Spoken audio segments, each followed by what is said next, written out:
notícias não são das melhores.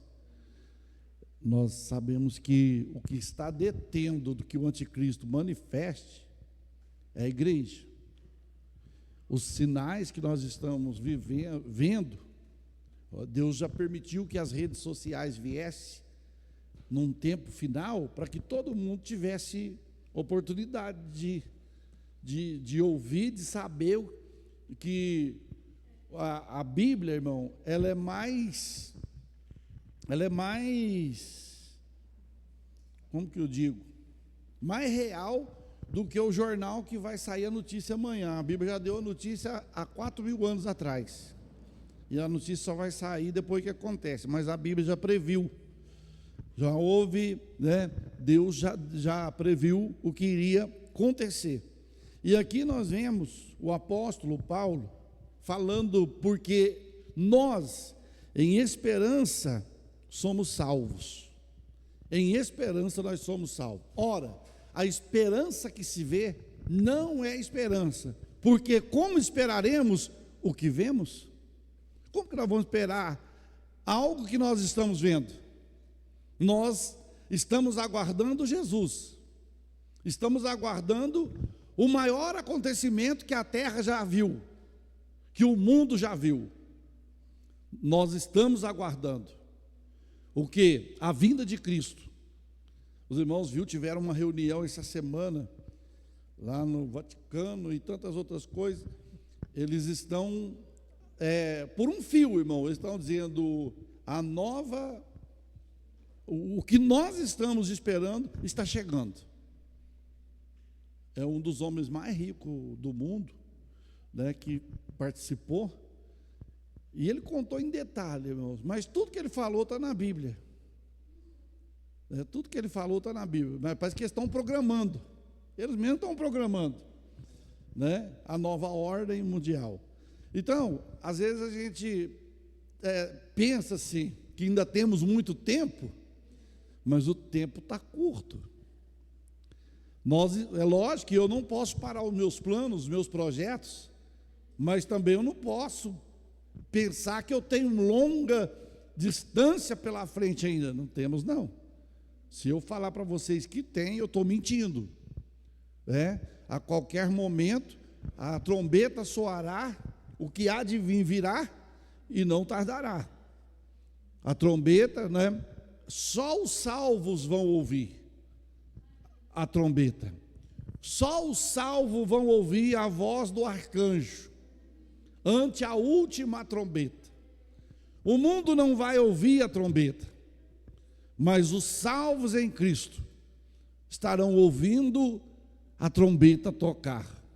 Aí o que nós esperamos, como Paulo fala aqui, que nós somos salvos, né? Porque em esperança somos salvos. Nós esperamos alguém que nós nunca tivemos com ele fisicamente, mas nós o aguardamos pela fé, nós o esperamos pela fé. Irmãos, o inimigo é tão sutil, tão sujo, que ele está usando todos os meios para te tirar do caminho do Senhor. Ele usa do mundo, ele usa da igreja, ele usa de tudo, irmão, mas faz de tudo para poder te irritar, para poder te tirar da onde você está. E nós temos que entender isso. Nós temos que compreender isso. Porque nós estamos orando, nós estamos buscando. Tem alguns irmãos que falam, pastor, mas parece que está difícil, a gente está orando, parece que está ficando pior. É lógico. Pare de orar que as coisas vão ficar boas. Pare de orar que as coisas vão maneirar. Mas você vai ficar fora dos planos, dos projetos de Deus.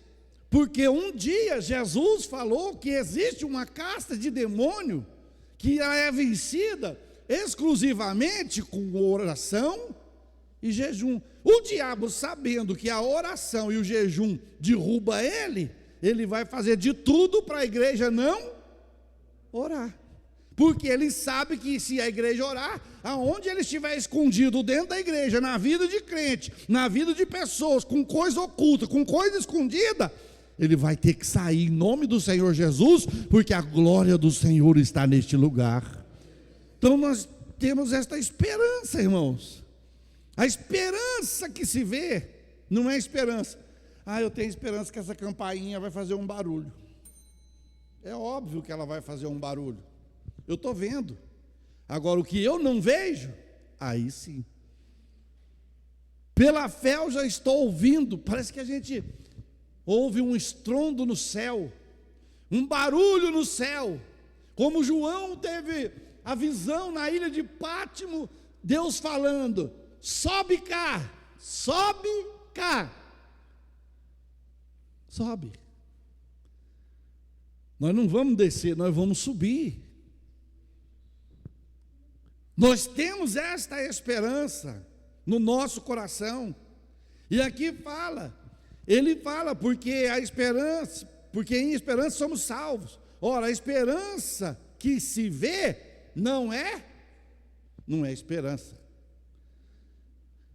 Porque o que alguém vê, como vai esperar? Como você vai esperar algo que você está vendo? Como que você vai esperar algo que é óbvio que está na sua frente? Não tem como.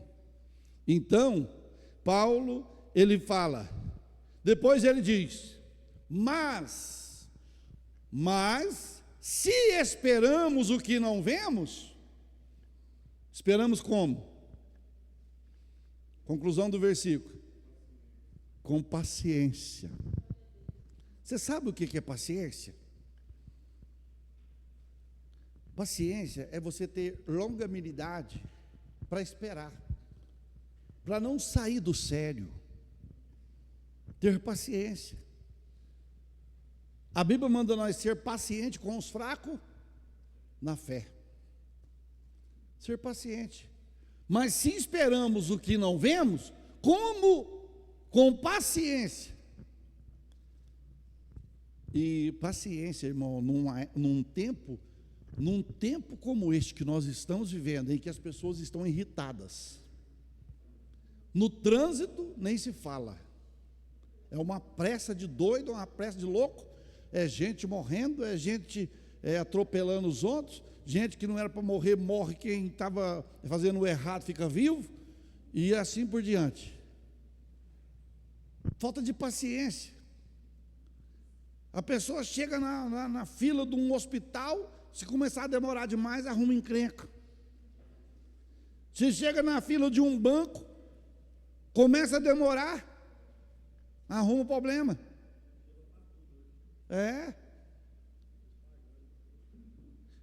Aí, paciência. Pensa bem para você ver, a nossa mãe, a paciência que ela teve, nos carregar 9 meses, aquele peso na barriga, andando, carregando para lá e para cá. Quem sabe, com vontade de tirar isso aqui, porque está pesando. Não, pacientemente aguardou. Tem que esperar.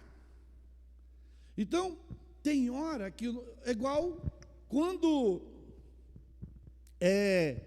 nós queremos que Deus faz justiça. Pode ficar tranquilo, a justiça de Deus não falha.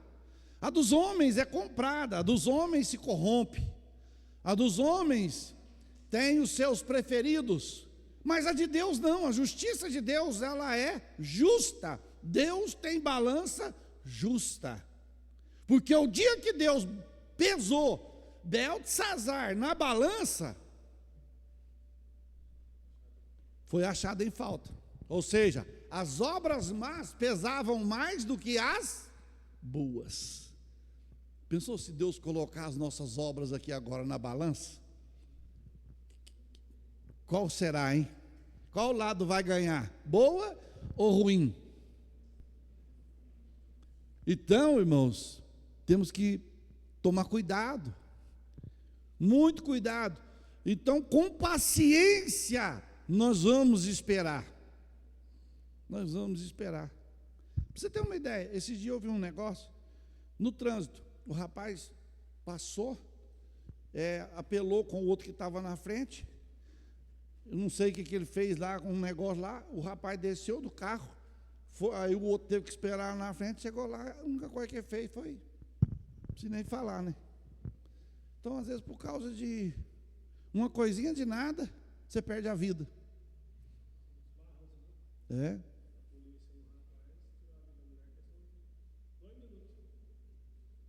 Então, é complicado, irmãos. Nós temos que ser pacientes. Nós esperarmos com paciência. Por quê?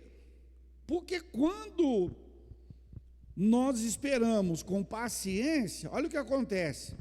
Da mesma maneira, pacientemente. Da mesma maneira também, o Espírito faz o quê?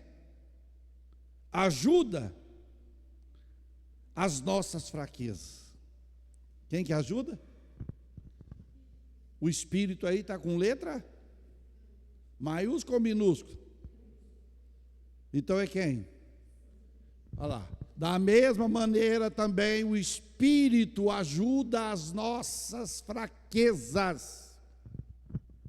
Temos fraqueza? É lógico, irmão, não é aquela fraqueza de cair todo dia. Tem gente que cai todo dia. Eu sou fraco. Essa fraqueza da carne.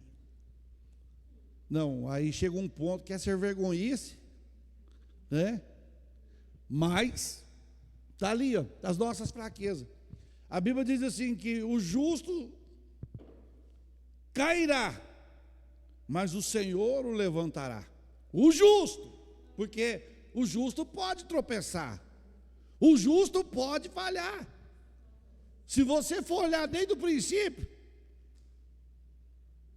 Noé era justo, tropeçou, salvou o povo da sua família, salvou os animais, mas foi vencido pelo vinho. Foi vencido pelo vinho. Errou. Perdeu. Deus perdoou. Só que é o seguinte, irmão, Deus perdoa, mas a gente não pode voltar novamente aonde a gente caiu. A gente não pode. Porque quem nos ajuda nas nossas fraquezas é o Espírito. E tem hora que nós achamos que somos nós. Essa foi por pouco. Irmão, se não for o Espírito de Deus nos ajudando nas nossas fraquezas, porque dentro da igreja não existe super-homem e nem mulher maravilha. Existem servos de Deus de carne e osso, que são sujeitos a fracassos, que são sujeitos a curvar-se diante do mundo. Mas se nós arrependermos e vencermos, o Senhor está pronto para nos perdoar e nos dar vitória em nome de Jesus.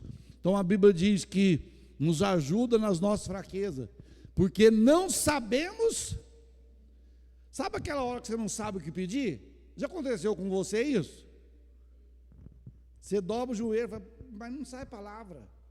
Eu não consigo, acabou as palavras. Aí você começa a chorar.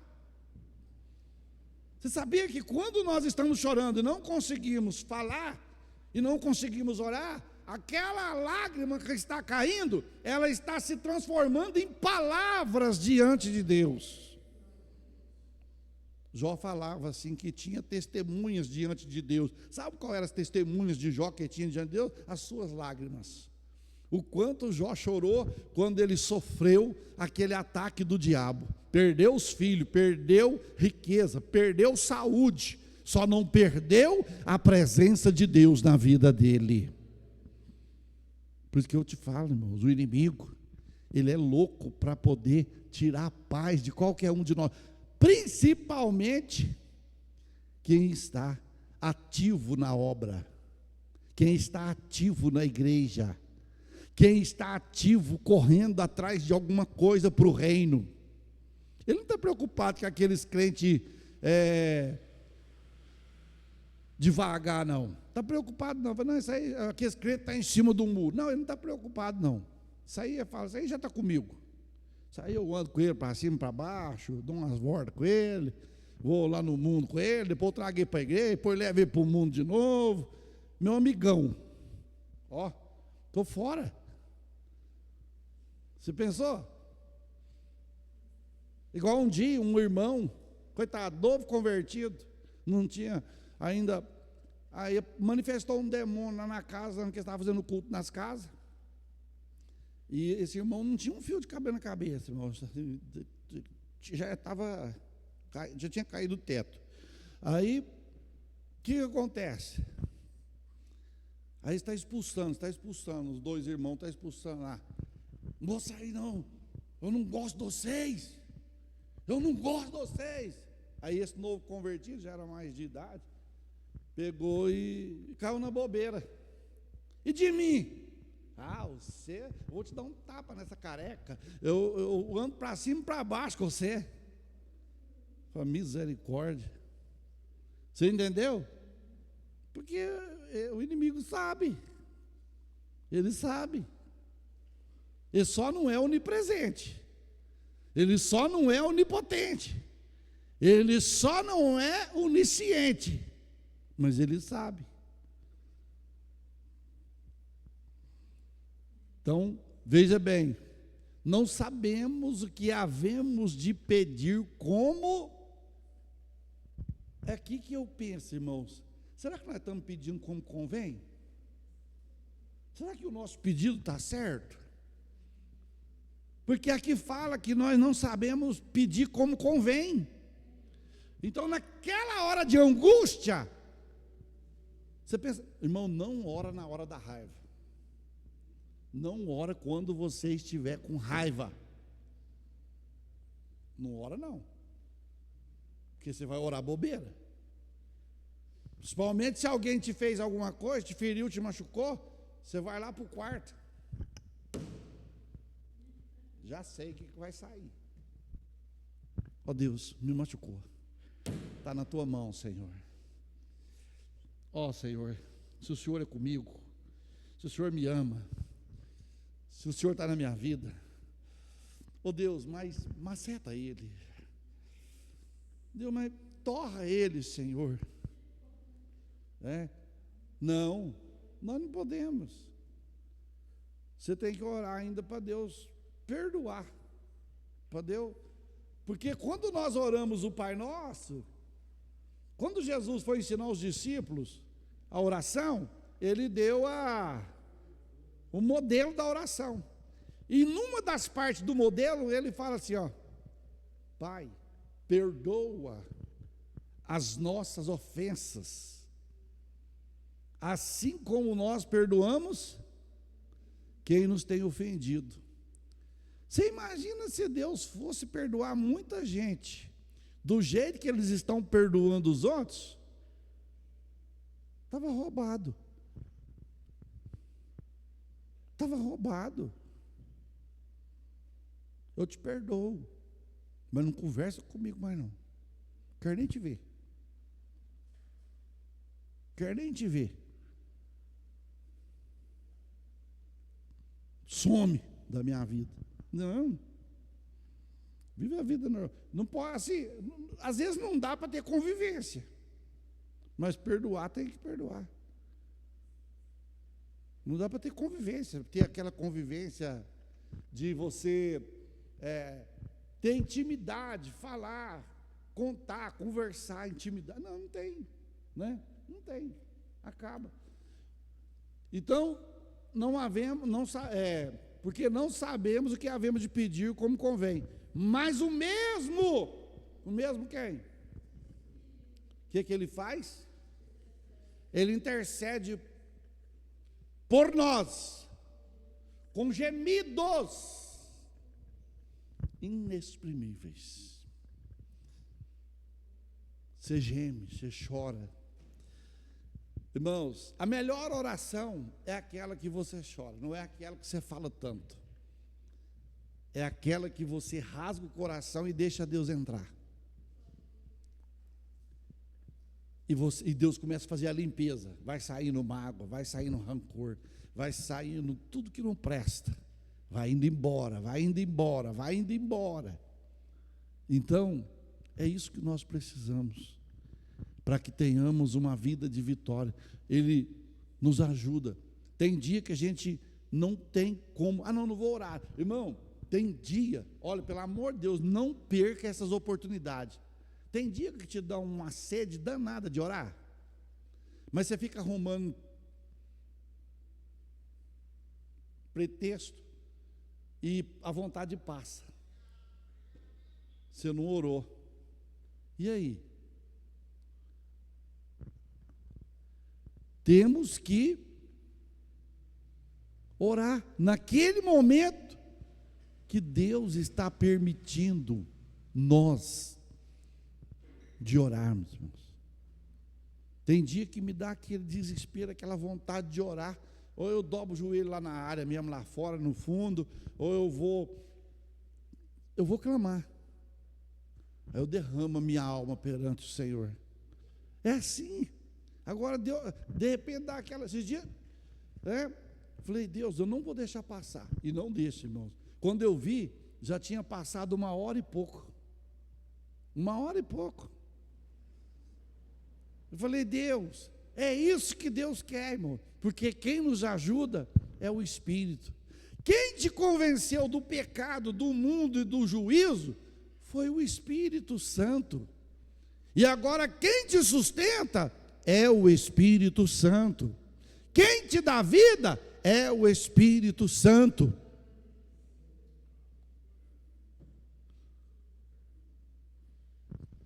É Ele que nos dá vida.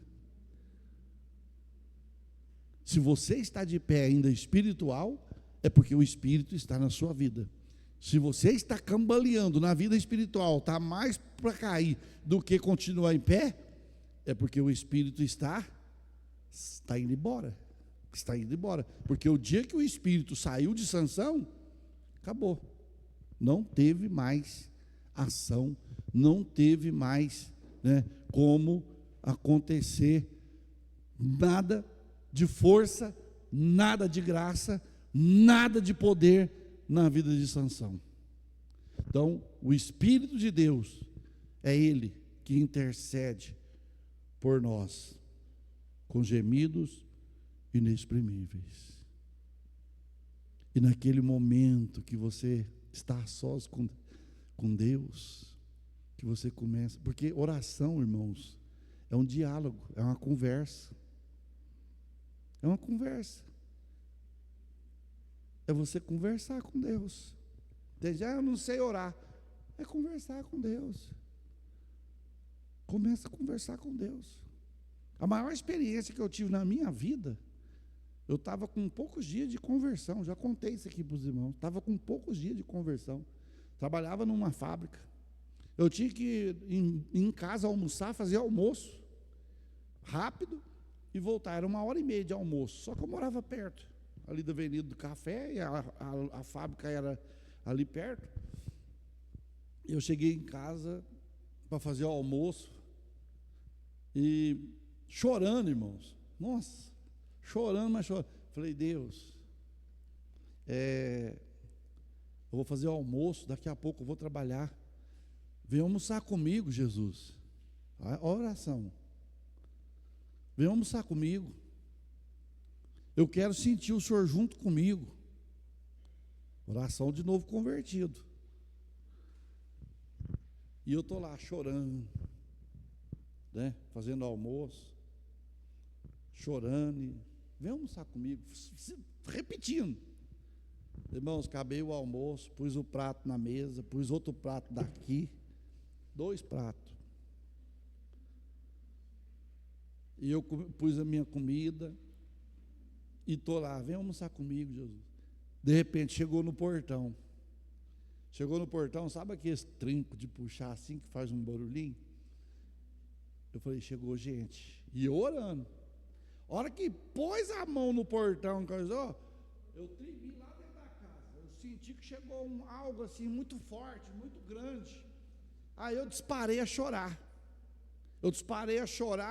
Abri a porta e só ouvi que dizia: tu não me chamaste para almoçar com você? Eu estou aqui.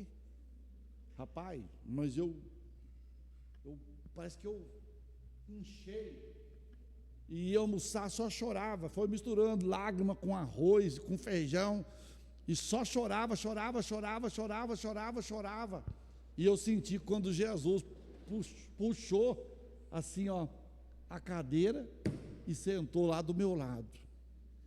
É intimidade, irmão. Oração é isso. Você sentar lá no quarto, não precisa ir nem de joelho, você senta lá no quarto e fala: Deus, eu queria conversar com o Senhor. É uma conversa. Eu queria conversar com o Senhor. Olha, eu sei que o Senhor já sabe de tudo, está tão difícil. Olha, a minha vida espiritual, a minha vida material, as portas fechou. É uma conversa, é um diálogo. Irmão, o céu abre. O céu abre. Às vezes a gente pensa que precisa de... Não. Deus. É lógico que a hora que a gente é tomado pelo Espírito, sai da frente. Né? Eu já voei no ar já. Ué. Eu já voei. Andei no ar, assim. Tanta glória, tanto poder. Mas a gente também pode: Deus, quero conversar com o Senhor. Senta aqui comigo, Senhor. Fala, pastor, isso aí não... Faz e depois você me fala. Faz essa oração e me fala. Mas eu sei Deus. Se tiver outra pessoa junto, atrapalha. Mas é bom quando você fica lá só. Deus, só nós dois aqui. Ó, aí você conta as fraquezas para ele. Ah, mas se os outros escutarem, não, eu sei Deus. Deus não vai contar para ninguém. Ó, Deus, eu estou fraco nesta área. Eu tento, meu Deus, mas não estou dando conta. Me ajuda. Deus sabe. É conversa de filho para pai. Que Deus abençoe, irmãos. Porque nós vamos orar daqui a pouco, em nome de Jesus. E nós vamos colocar uma vírgula aqui, acabando aqui. Eu vou só em casa e já direto nós vamos para a oração. Em nome de Jesus. Amanhã as irmãs vão estar aqui 6 horas da manhã fazendo, como é que chama?